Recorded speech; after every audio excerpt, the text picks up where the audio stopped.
காங்கிரஸ் தனித்து பிரச்சாரம் செய்வதற்கு எப்போதாவது இந்த முடிவு எடுத்தார்களே, அதற்கு பாராட்டு என திமுக பொதுச் செயலர் துரைமுருகன் தெரிவித்துள்ளார். வேலூர் மாவட்டம் காட்பாடி தொகுதியில் பழைய காட்பாடி மற்றும் தாரா படவேடு ஆகிய இடங்களில் திமுக சார்பில் நடைபெற்ற மக்கள் சபை கூட்டத்தில் திமுக பொதுச் செயலர் துரைமுருகன் கலந்து கொண்டார்.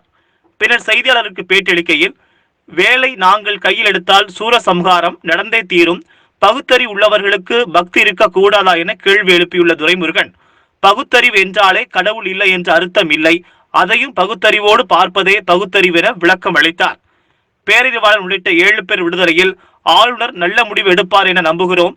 தமிழக சட்டப்பேரவையில் உரையாற்றுவதற்கு முன்பு நல்ல முடிவை கொடுத்துவிட்டு பெருமையாக நடந்து கொள்வார் என நம்புவதாக தெரிவித்தார். மக்களால் தேர்ந்தெடுக்கப்பட்ட தமிழக அரசை எதிர்த்து ஆளுநர் ஒரு ஆட்சி நடத்தி வருவதாகவும், துணைவேந்தர் பதவி நீட்டிப்பு குறித்து உயர்கல்வித்துறை அமைச்சர் எதிர்ப்பு தெரிவித்துள்ள நிலையில் ஆளுநர் அனுமதி அளித்துள்ளார் என்றும் தெரிவித்தார்.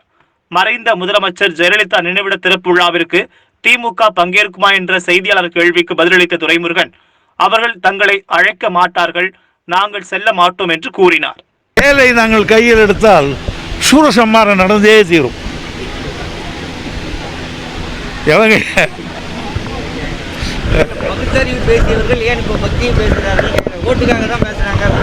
பகுத்தறிவுன்னா பக்தி இருக்கக்கூடாது இல்லையா?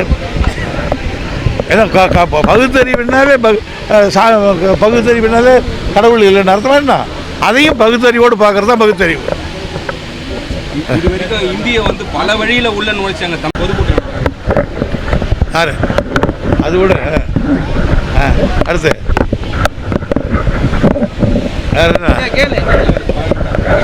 அது கூட அவங்க அப்போ போடுவாங்க, அவங்க போடுவோம். பேரறிவாளன் ஏற்கனவே விடுதலை பண்ணணும்னு ஒரு தீர்மானம் போட்டு சட்டமன்றத்திலே அனுப்பியும் ஆளுநர் நடவடிக்கை எடுக்கல. ஆனால் இன்னும் ஒரு வார காலத்தில் நடவடிக்கை எடுக்கணும்னு சொல்லி நீதிமன்றம் சொல்லியிருக்காங்க. நல்ல முடிவு கிடைக்கணும்னு திமுக எதிர்பார்க்கிறாங்க. நல்ல முடிவோடு கவர்னர் அவர்கள் ஒரு முடிவு எடுக்கணும்னு நாங்கள் திடமாக நம்புகிறோம்.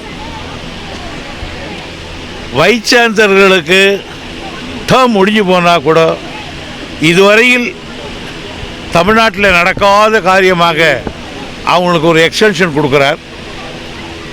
கவர்னர் எக்ஸ்டென்ஷன் கொடுக்குறார், அந்த உயர்கல்வி மந்திரி எதிர்க்கிறார். ஒரு அரசாங்கம் எதிர்க்கிறது என்று பொருள். ஒரு ஆட்சியை எதிர்த்து அவர் நம்முடைய கவர்னர் ஒரு ஆட்சி நடத்துகிறார். நாங்கள் போன முறை சென்ற பொழுது கூட சொல்லிவிட்டு வந்தோம், அவரிடத்தில் நீங்கள் செய்யலாம் என்று. இன்னும் ஒரு 3 தினங்களுக்கு நாங்கள் பார்ப்போம். ஆகையினால நாங்கள் என்னுடைய கணக்கு 2ஆம் தேதி சட்டமன்றத்தில் உரையாற்ற வருகிறார். அதற்கு முன்னால் கொடுத்துவிட்டு பெருமையாக நடந்து வருவார் என்று கருதுகிறேன். 27ஆம் தேதி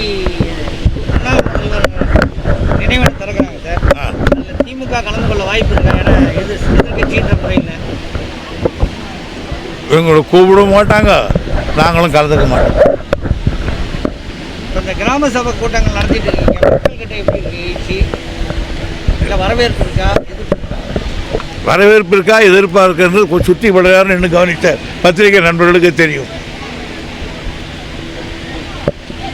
கூட்டணி குறித்து பேச்சுவார்த்தை தொடங்காமே இருக்கு திமுக. எப்போ தொடங்குவீங்க? ஒன்றும் அர்ஜென்ட் கட்சிகளுக்கு வாய்ப்பு இருக்கா?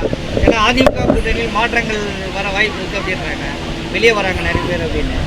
அடுத்த விட்ட சமாச்சாரம் எனக்கு தெரியாது. ஆனால் எங்களுடைய சமாச்சாரத்தில் இன்னும் எங்களோடு இருக்கிற தோழமை கட்சிகளோடு நாங்கள் பேசுவோம். நீங்கள் சொன்னதைப் போல எங்களை நம்பி புதியவர்கள் யாரால் வந்தாலும் இணைத்துக் கொள்வதில் ஒன்றும் பெரிய தப்பு இல்லை. காங்கிரஸ் இப்போ தனித்து பிரச்சாரம் மேற்கொண்டிருக்காங்க, இப்போது அப்படி ஒரு முடிவு எடுத்தார்கள் என்பதற்கு பாராட்டு.